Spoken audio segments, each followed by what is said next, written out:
Franco Colapinto. Franco Colapinto. Ha! He's back. It's a special edition of the podcast. Hello.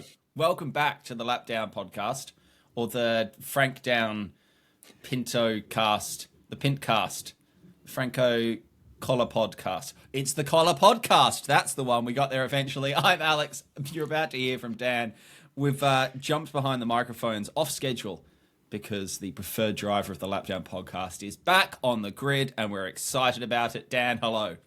Hello. Firstly, I'm so disappointed it took you so long to get Colapodcast. Colapodcast. That really upsets me. It took you that long. That must have been the lowest hanging apple of the apple tree, and you managed to dance and dip around it for at least 5 minutes. What you got there, though, was an insight into how my brain works when I come. You just got to mentally brainstorm stuff, work it through. You'll get there eventually. Well, good for you. Good for you. I'm pleased for you. But he's back, and how could we possibly not? How could we not record a podcast celebrating what might be a 5-race stint for Alpine for Franco Colapinto? As you said, the preferred driver of the Lap Down podcast. But there's quite a lot to unpack here, isn't there, from this kind of driver swap? Firstly, we've got to talk a little bit about Jack Doohan. We've got to talk about Franco. We've got to talk about Ollie Oakes. We've got to talk about Flavio Briatore. We've got to talk about who comes next after Franco Colapinto, and potentially what this actually means for Formula One generally. So there is quite a lot to talk about. Yes. But mostly, we want to talk about the advert for Mercado that Franco Colapinto put out, and it was fantastic. The boy can act. Franco can genuinely act. Like, it's not even like I think you give quite a low bar for athletes when they have to do acting, and you just accept that it's a little bit uncanny because you know who they are and whatever. But this is not the first ad that Franco's done either, where he actually genuinely does a very good job. And it's a good ad. It's a good ad. I'm watching an ad for an Argentinian supermarket that I'm not going to go and buy my, onions and potatoes from.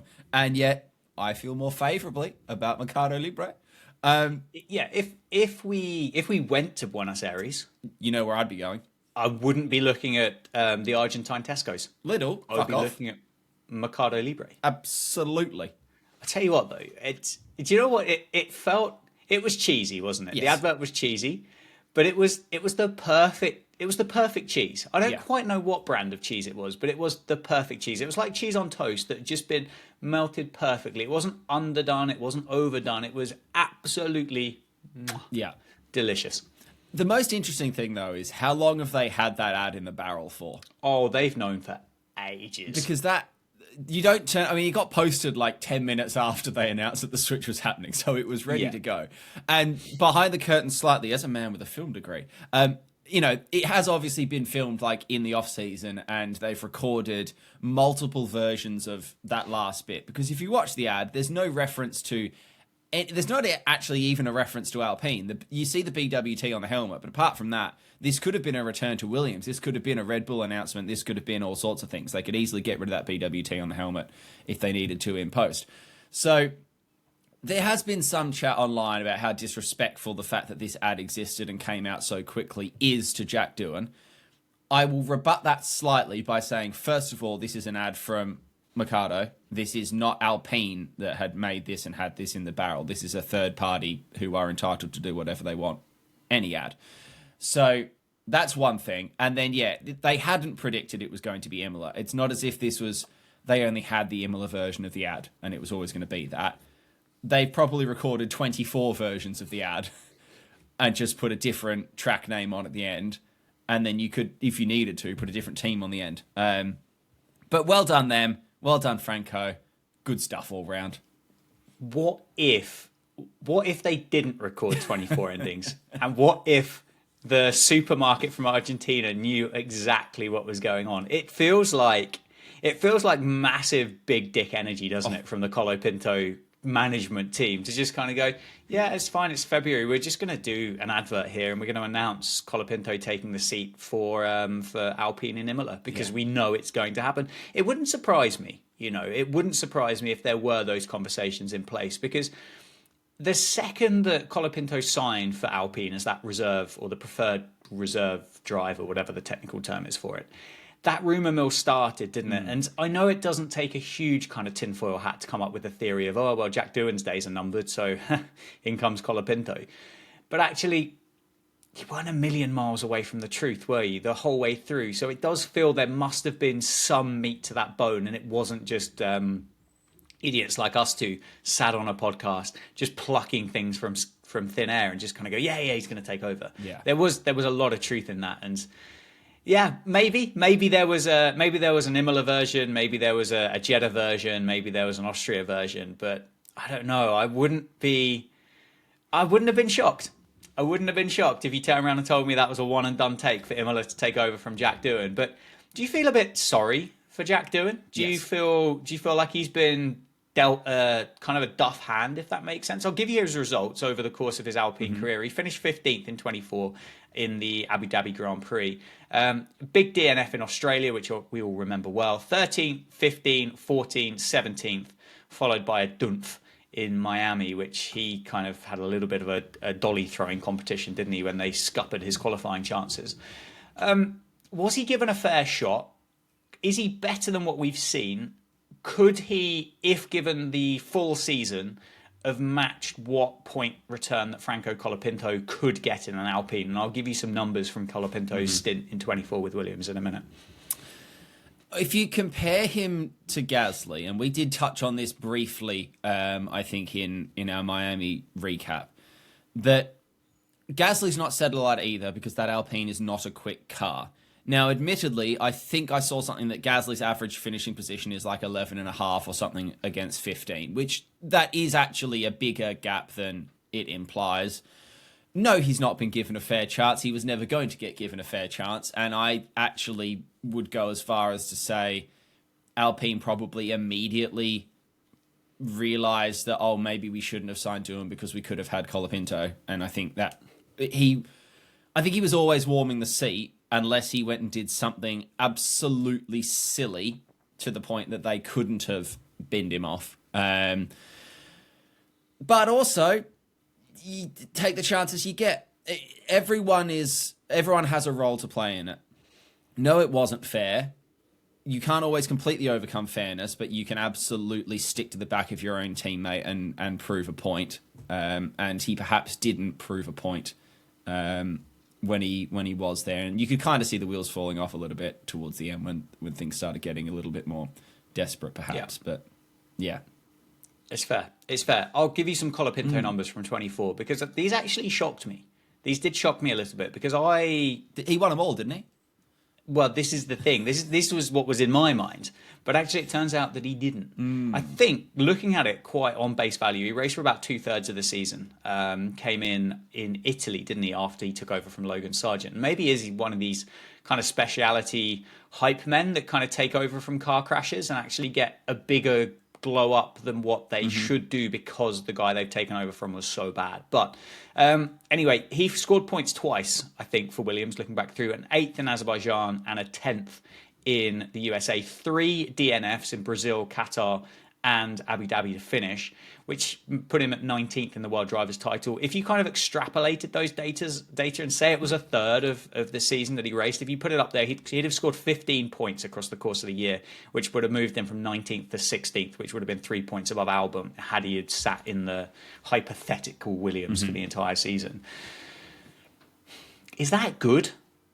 Or is there more, and I don't think I'm young enough or cool enough to use this word, but is there more of an aura about Colapinto than what there actually is with regards to end result? And I will stress, the preferred driver of the Lapdown podcast. Preferred driver of the Lapdown podcast, Franco Colapinto. Yes and no. I think he did his high, to use a Guntherism, his highs were very high and his lows were very low. He was a little bit crash happy. On the pod. How did that happen? He was a little bit crash happy, wasn't he? Yeah. Last year, which you could go, was that because he was really trying to drive at was he trying to drive a quali lap every single lap to prove a point to try and lock the seat in for this year, possibly? You could allow him that being his adjustment time. The Williams wasn't the car last year that it is this year. There are some factors in there, but no, he's our preferred driver because he's kind of an aura, but an off-track aura as much as anything. I think we've locked onto him because he's got vibes that we resonate with, and then also he came in and he did sort of okay on a couple of them. So yeah, I don't think he's going to come in and instantly overtake Gasly. I think Gasly is slightly not underrated as a driver, but he's a little bit of a background driver that people overlook him a little bit. I would expect to see him be closer to Gasly, perhaps, than Doohan was. But then again, I have minimal data to go on that from one to the other. And also, it's not exactly a great environment to be jumping into at the minute. It's a little bit like anyone going in that second Red Bull seat. You're not being thrown into a happy blue sky household. You are coming in and needing to do some cleaning up. But yeah, and then what's the expectations on him? What are the expectations on Franco Colapinto now coming into Alpine? What's the benchmark? It can't be points, can it? It can't be points because that car is a pig. Yeah, you'd say so. You'd say so. But I don't know if that's how Flavio Briatore's mind works. What I will say, by the way, about the whole situation, Flavio is Jack Doohan's own manager. So you're telling me that, I mean, first of all, he's the worst manager in the world because he's got his own driver sacked by himself. He sat there on both sides of the desk in his own meeting room being like, well, I'm not sure we're getting the most out of Jack. Jack's an incredible driver. I don't know what you're talking about. I don't think he's doing that well. I think you should sign him all year. I'm sacking him. It was always a conflict of interest, but then this is how does that go down? It's like in Clarkson's Farm where you've got Charlie trying to sell field access to Jeremy and advising him on both sides of the fence. Yeah. Well, I know Flavio's kind of golden years in Formula One, I think, happened a long time before, obviously, yourself got involved with the Drive to Survive stuff. So I can understand why some of this stuff and why his kind of reputation might not be as kind of familiar for you and some newer Formula One fans than what it might be for those that have kind of stuck around for a while. But I would implore you to Google Flavio Briatore and just have a run through his Wikipedia page, because it doesn't take you long to get to the first chapter titled Early Life, Convictions and Exile. That is it. That is the very start of Flavio Briatore's Wikipedia page, and basically goes on to say that he was convicted of multiple counts of fraud and received 2 prison sentences in 1984. He's older than you think, actually, as well. Spent time as a fugitive in St. Thomas in the Virgin Islands and didn't return to the EU until his convictions were extinguished by amnesty. And he has been involved in Formula One. It isn't all just fraud that he's been involved with, but he has been part of Benetton Formula One team for a long time. He took part of that whilst they started in the 80s. He recruited Michael Schumacher to that team in the 90s and brought them that success. Then there were cheating allegations in 1994, which may or may not have had anything to do with that. I'm pretty sure he oversaw Renault when they won their Formula One world titles with Fernando Alonso, but then was overseeing the Nelson Piquet deliberate crash in Singapore in 2008, which I think was there to assist Fernando at the time, which then saw him pick up a ban for that. His stance on Formula One, I think, is controversial, I would say. But good news, though, because I think he's banned from Formula One, but he is now a team principal. Yes. He's banned for life and he's back. Is just a classic. It's all so strange. And I have to question a little bit the Alpine top brass at a sort of boardroom level above the day-to-day operations of that team. I just find it so strange what path they're actively choosing to walk down. This is not, I don't think, from my understanding of it, and it would be interesting to get your take on it. Flavio isn't like you deal with the evils because it's not as if this is like, oh yeah, you're signing Max Verstappen who has that baggage behind him, but he's Max Verstappen and he's almost sort of pay to win to an extent. I'm not sure that Ollie Oakes was the reason why Alpine was struggling. I'm not sure that car is going to suddenly get quicker now that Flavio's team principal. And, that's the weird bit for me, is that what is the payoff from Alpine's side? What have they seen that they think, sweet, yeah, you know what? We can overlook the history. We can fix him. This is this is how we want to move forward into a new set of regs. Yeah, I wouldn't spend a lot of time overthinking what happens next with Alpine, because I don't necessarily know if Alpine know what happens next with Alpine, and certainly with Flavio in charge, I don't necessarily know if he knows what happens next with Alpine. It does feel like you've kind of gone from the kind of the quiet, kind of sensible person in charge of it, and you've now got this absolute maniac that's gone in there with a sledgehammer and a chainsaw and just started chopping limbs off it, i.e. Jack Doohan. Yes. And you just figure out what kind of happens afterwards, and maybe it will work and maybe it won't. I mean, as a Formula One kind of leader, he has been quite successful, really. I mean, they've won 4 world titles with his leadership, 2 at Benetton, 2 at Renault. So it's not like he's a dud. He does know what he's doing, but I can't convince myself whether he consciously knows what he's doing, or if he does consciously know what he's doing, does his conscience tell him the same thing today as what it will do tomorrow, and then will it be something different the day afterwards? And Colapinto as a personality and as an aura, to use that word twice in the same podcast, you're welcome, feels like a very Flavio guy. He's flamboyant, he's charming, he's good looking, dresses well, and I think Flavio likes that about his Formula One people. But I don't necessarily know whether that means Franco Colapinto gets the rest of the season for Alpine.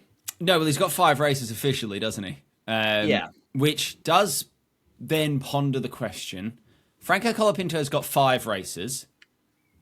Who gets the races after Franco Colapinto if we're on a rotation? You would imagine Paul Aron is Aaron, one of the two. Yeah, Aaron Aron is fine. He's next up officially if we're going to work our way through the shed. So let's assume that he then gets 5 races.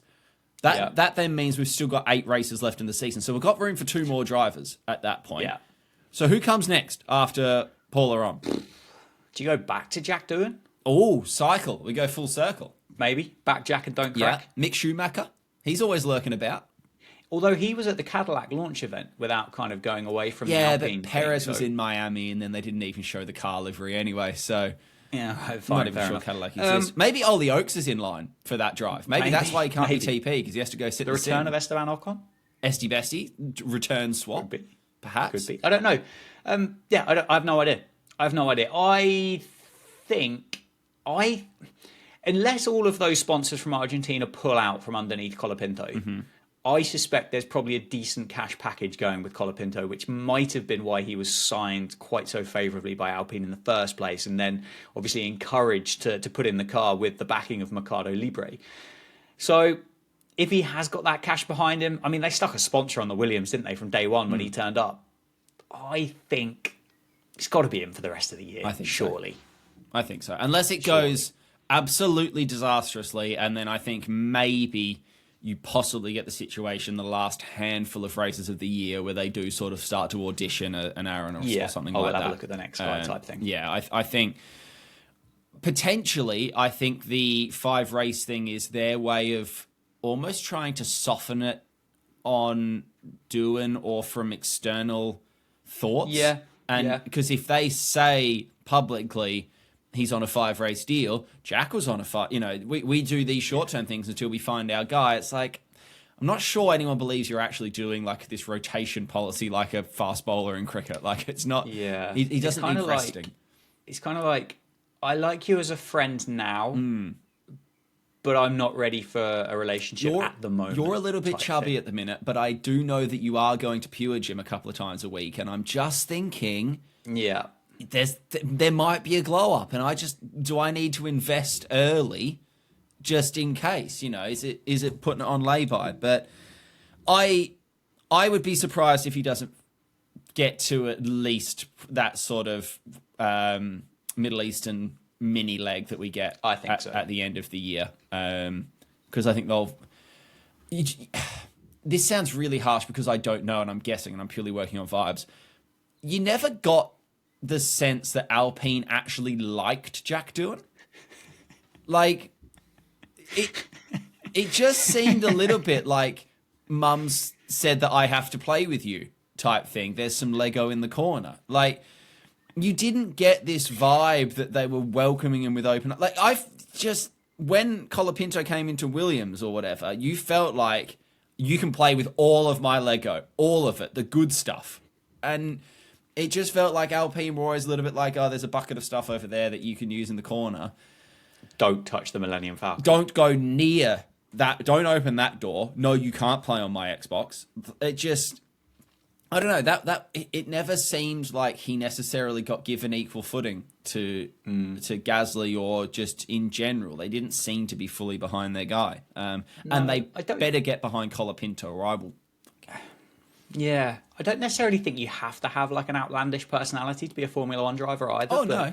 I don't think after those 5 or 6 races that I know anything more really about Jack Doohan than what I did before he started, if that makes sense. I don't follow him on socials, and that's on me. That's not on anybody else. But he's not really ever been featured in anything, has he? He's not had any kind of massive feature. They've not really kind of doled him up. They've not done a great deal. I haven't seen huge kind of personality clips from him on the Formula One page. Or a Sky pre-race. Oh, we did a hot lap with Jack Doohan and we talked to him about his dad and his, growing up and whatnot. He didn't get the PR puff piece. And that's a bit of low-hanging fruit, going back to what we started this podcast with as well, to kind of bring his dad in and have that nice little kind of father-son, motorsport people. So, yeah, I'm not surprised. Hey, it's great for us. Superb. Franco Colapinto's back. Views. He's our boy. Up. He is our boy. The number one Formula One podcast in Argentina that don't speak Spanish. So Correct. Subtitles are working hard. Very quick one to finish. I think that there's not a huge amount more we can necessarily talk about Franco for now, except we've got high hopes. Did you ever hear Ollie Oakes speak during his entire time as team principal of Alpine? Because I don't think I can point to a time. I think his statement saying, oh, by the way, I'm quitting, is the first statement or quote I saw from Ollie Oakes during his tenure.